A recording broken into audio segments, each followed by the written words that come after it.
آج کا پہلا سوال ایک صاحب پوچھتے ہیں کہ میں کاروباری ہوں چاول کا، اور چاول کے کاروبار میں مثلا 100 بوریاں دن میں بکتی ہیں یا 150 یا 120 بوریاں بکتی ہیں. جب چاول تلتا ہے تو چاول کے ساتھ بوریاں بھی اسی اس میں تلتی ہیں جس ریٹ میں وہ ساتھ ہوتی ہیں. اب یہ بات سب کو معلوم ہے، تو کیا اس کا گناہ ہوگا قیامت کے دن یا اس کی نحوست کا اثر پڑے گا؟ میرے عزیز، اگر یہ راضی ہیں، آپ بیچنے والے ہو، دوسرا خریدنے والا، اسے پتہ ہے یہ بوری ساتھ اس میں لگے گی، وزن شامل ہوگا، وہ راضی ہے، اسے پتہ بھی ہے، اور بلکہ یہ تو پوری دنیا میں رائج ہے، تو اس میں کوئی گناہ نہیں ہوگا، نہ آپ کی پکڑ ہوگی، نہ نحوست ہوگی، نہ بے برکتی ہوگی. پریشان نہ ہو.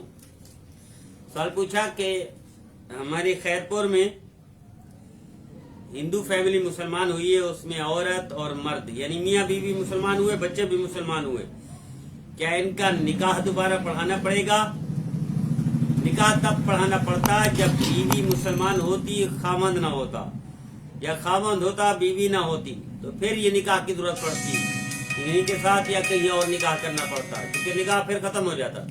اب یہ دونوں اکٹھے مسلمان ہوئے ہیں تو اب نکاح کی ضرورت نہیں ہے، وہی نکاح برقرار ہے. احتیاطاً ویسے کر لیں، ان کی تسلی کے لیے تو کوئی حرج نہیں. سوال پوچھا کہ ہمارے محلے میں میرا رشتہ دار ہے، وہ بائک نکالتا ہے لاٹری پر، 100 بندے پیسے لگاتے ہیں، ان میں سے ایک کی لاٹری نکلتی ہے، ایک کی 1,000 روپے دیتے ہیں. اس 1,000 میں جس کی لاٹری نکل جاتی ہے بس وہ آئندہ شامل نہیں ہوتا، پھر دوسرا شامل ہو جاتا ہے. کیا یہ جائز ہوگی؟ نہیں جائز ہوگی. اس طرح یہ جوا ہے، جوا اسلام میں جائز نہیں ہے. جوئے سخت ناپسند کیا گیا ہے اور منع کیا گیا ہے، اس لیے بچنا چاہیے. ہم تو مسلمان ہیں، مسلمان جوا کر کے بائک لے خریدے، اس سے بہتر ہے قسطوں پر خرید لے، جائز ہے. اس سے بہتر ہے کوئی اور طریقہ کر لے، کوئی چیز اپنی بیچ دے پھر خرید لے. موٹر سائیکل لینا ہے تو حلال کر کے کھائے، حرام کر کے کیوں کھاتے ہیں؟ لاٹری سے اس طرح نکلنا یہ جائز نہیں ہے، اور اس کی بے برکتی اور نحوست پڑتی ہے. ایسا نہیں ہے، ممکن ہی نہیں ہے. اللہ اللہ کے رسول کی نافرمانی کرے کوئی، چاہے کسی بھی معاملے میں، پھر اس کی بے برکتی یا نحوست نہ ہو، ایسا ممکن نہیں ہے.